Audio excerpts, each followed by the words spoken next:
Тапсырма түрлері бізде жалпы екіге бөлінеді. Ол бізде жабық түрдегі және ашық түрдегі тапсырмалар. Ертең бір жақта сөз сөйлейтін болсаңыз да осындай терминдері арқылы сөйлесеңіз сізге нұр үстіне нұр плюс болады, үлкен плюс болады.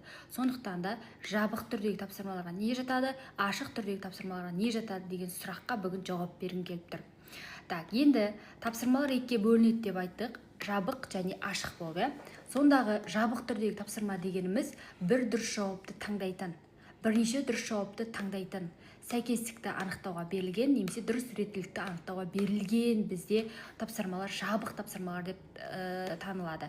Яғни жалпақ тілмен айтқан кезде нақты өзінің жауабы бар, ол жауабын өзгертуге келмейтін тапсырмалар бізде жабық түрдегі тапсырмалар деп аталады. Мысалы үшін тест, мысалы үшін Абай Құнанбаевтың шын аты кім деген кезде сіздер Серік, Аманғали деп қуып кетпейсіздер ғой, нақты оның жауабы бар, Ибрахим деген, яғни нақты жауабы бар тапсырмалар бізде жабық түрдегі тапсырмалар деп аталады, яғни оның жауабын өзгертуге келмейді.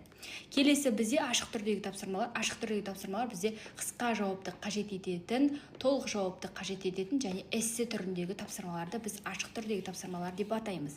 Жалпы ашық түрдегі тапсырмалар дегеніміз жабық түрдегі тапсырмалар секілді нақты жауап болмайды. Яғни әркім өзі біледі, кім қандай тапсырма, кім қандай жауап берсе де, мысалы үшін эссені алып қарасақ, әр оқушы болсын өзі біледі не жазса ішіне.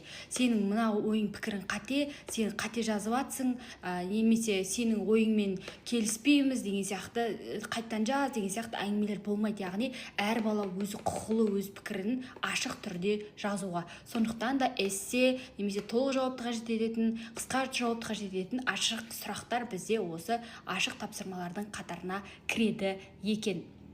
Енді бұл тапсырмаларды мен не үшін түсіндіріп жатырмын, өткенде осындай сұрақтар болған болатын, сондықтан да тапсырмалар туралы айта кеткенді жөн көрдім.